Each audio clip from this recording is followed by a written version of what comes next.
নমস্কার, আমি অদ্রিপ গোস্বামী। আমি পিএইচডি করছি সংস্কৃত বিষয়ে পশ্চিমবঙ্গের একটি বিশ্ববিদ্যালয় থেকে।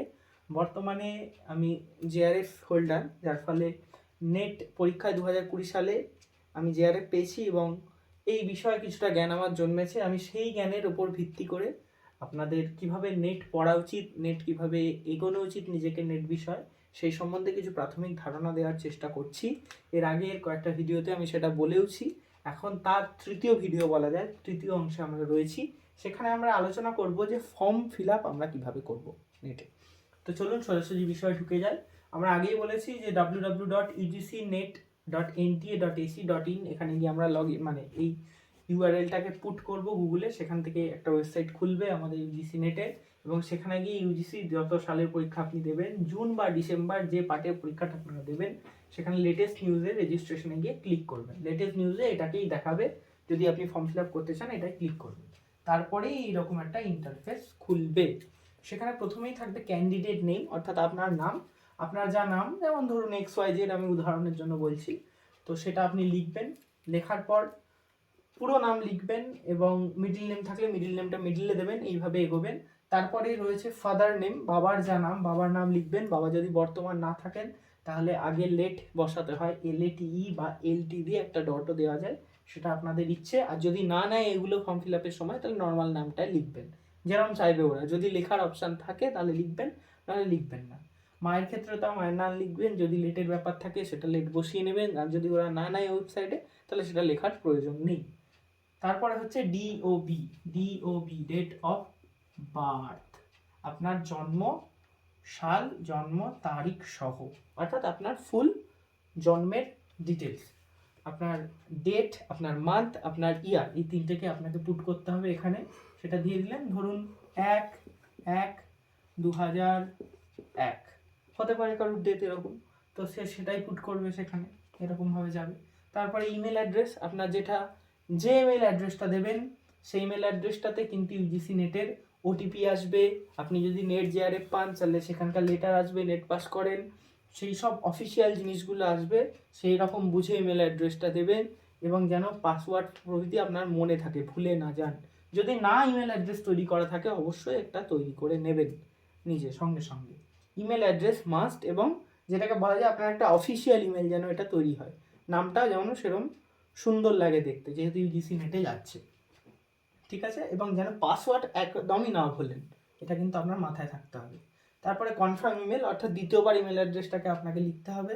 তারপর আপনার জেন্ডার, আপনি মেল, ফিমেল না থার্ড জেন্ডারের একটা অপশন ছিল, আমরা বলেছিলাম যে তাদের চার্জ কম ফর্ম ফিল আপের ক্ষেত্রে, তারা যদি বসেন সেক্ষেত্রে সেই অপশানটাও থাকে।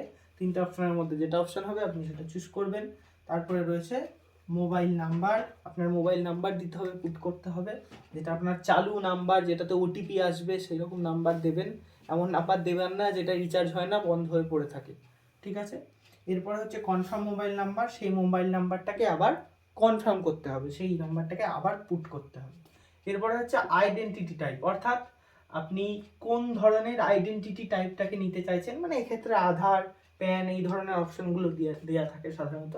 সেখানে ওই যেরকম বলেছিলাম আধার রাখতে, প্যান বা ড্রাইভিং লাইসেন্সও হবে। যাই হোক, সেটাকে পুট করবেন এবং সেইটার নাম সেখানে লিখবেন, সেই অপশান অনুযায়ী যেটা চাইবে সেই ডকুমেন্ট আপনারা দেবেন, সেইগুলো দিয়ে দিবেন আইডেন্টিটি টাইপে। এরপরে হচ্ছে আপনার প্রেজেন্ট অ্যাড্রেস। এখানে একটা মজার বিষয় হচ্ছে, প্রেজেন্ট অ্যাড্রেস আর পার্মানেন্ট অ্যাড্রেস সাধারণত দুটো আলাদা হয়, কারোর একও হতে পারে। অনেকে হয়তো বাড়ি থেকেই যাতায়াত করে পড়াশোনা করেন, তাহলে তার প্রেজেন্ট অ্যাড্রেস আর পার্মানেন্ট অ্যাড্রেস একই হবে। কেউ বাইরে অন্য জায়গায় অন্য শহরে পড়তে গেছেন বা যে রাজ্যতে পড়তে গেছেন, তাহলে তার প্রেজেন্ট অ্যাড্রেস আর পার্মানেন্ট অ্যাড্রেস আলাদা হবে। প্রেজেন্ট অ্যাড্রেস মানে এক কথা আপনি যেখানে থাকেন, এখন বসবাস করছেন, নাও যখন ফর্মটা ফিল আপ করছেন তখন বসবাস করছেন যেখানে, সেইখানকার ঠিকানা। ঠিকানা আমি ডিটেলসে বলবো না, এটুকুনি বলে দিই যে আপনার প্রথমে আপনার ফ্ল্যাট নাম্বার দিতে হয়, নাম্বার 19 ধরুন, 19 দিলেন। তারপর আপনার পাড়া বা শহর বা এই ধরনের নাম, সাধারণত পাড়ার নাম দেয়। তারপরে শহর, তারপরে জেলা, তারপরে যেভাবে ফর্মে চাইবে, অর্থাৎ আপনি ওয়েস্ট বেঙ্গলের বাসিন্দা, আপনার কান্ট্রি কি, আপনার পিন কি, এইসব যা যা চাইবে সেইগুলো দেবেন, কোনো অসুবিধা নেই, সেইগুলো নিয়ে পরপর পুট করবেন। পার্মানেন্ট অ্যাড্রেসও একই রকম ফরম্যাটে দিয়ে তাড়াতাড়ি লিখে দেবেন, একই process, present address permanent address একই। এরপরে হচ্ছে পার্মানেন্ট অ্যাড্রেসটা আবার কনফার্ম করতে দেয়, আবার লেখার দরকার নেই, একটা টিক মার্ক দিয়ে দিলেই সেটা অটোমেটিক্যালি ফর্ম ফিল আপ হয়ে যায়, সেইগুলো পুট হয়ে যায়। চুজ পাসওয়ার্ড, পাসওয়ার্ড আপনাকে বানাতে হবে, পাসওয়ার্ড দিতে হবে একটা। পাসওয়ার্ডের ক্ষেত্রে কিন্তু স্ট্যান্ডার্ড পাসওয়ার্ড ইউজ হয়, অর্থাৎ 8 থেকে 13 ক্যারেক্টারের পাসওয়ার্ড হবে। একটা বড় হাতের অক্ষর, একটা ছোট হাতের অক্ষর, একটা স্পেশাল ক্যারেক্টার, একটা নিউমেরিক অর্থাৎ নাম্বার ক্যারেক্টার, এই 4টে জিনিস যেন পাসওয়ার্ডের মধ্যে থাকে। চেষ্টা করবেন খুব কমন পাসওয়ার্ড বানাতে, যাতে সহজে না ভোলেন, সেরকম কমন পাসওয়ার্ড বানাবেন। সেটাকে আবার কনফার্ম করতে হবে পাসওয়ার্ডটাকে, একইভাবে আবার দ্বিতীয়বার লিখতে হবে। সিকিউরিটি কোয়েশ্চেন থাকবে একটা, কোনো কারণে পাসওয়ার্ড ভুলে গেলে সিকিউরিটি কোয়েশ্চেন দিয়ে অনেক সময় লগ ইন করা যায়। সিকিউরিটি কোয়েশ্চেনে অনেক কটা অপশন, 2টো না 3টে অপশন থাকে, তার মধ্যে একটা অপশন থাকে মাদার নেম, অবশ্যই মাদার নেমটা চুজ করবেন কারণ সহজে ভুলবেন না। এবং তারপরে সিকিউরিটি অ্যান্সার, মায়ের নাম, যেটা আমি যেমন একটা উদাহরণের জন্য সোমা দিয়েছি, ধরুন কারোর মায়ের নাম সোমা, তো তাহলে সে সেটা লিখতে পারে, ওই জন্য লিখে রেখেছি আমি অলরেডি। সিকিউরিটি পিন দিতে হবে, একটা সিকিউরিটি পিন চাইবে, সেটা ওখানেই দেওয়া থাকে। তারপরে ক্যাপচা কোড, ক্যাপচা কোড দিয়ে সেই পেজটাকে ওকে করে দেবেন, সেভ অ্যান্ড নেক্সট বা ওকে যেরকম অপশন থাকবে, সেভ বা নেক্সট যে অপশন থাকবে সেটা করে দেবেন। তাহলে আপনার এই পার্টের ফর্ম ফিল আপ পুরোটা কমপ্লিট হয়ে যাবে। এবং সঙ্গে সঙ্গে ওখানে লেখা দেবে যে আপনার মেল যেটা দিয়েছেন, এই যে এখানে একটা মেল চেয়েছিল, এই মেলটা বারবার বলেছিলাম খুব ইম্পর্টেন্ট, এই মেল অ্যাড্রেসে একটা ওটিপি চলে যাবে। তারপরের স্টেপ কিন্তু এই মেল খুলে ওটিপি দিয়েই হবে। এইখানে আমি আপনার মেলটা খুব ইম্পর্টেন্ট, মেলটা যেন ঠিকমতো পুট করবেন।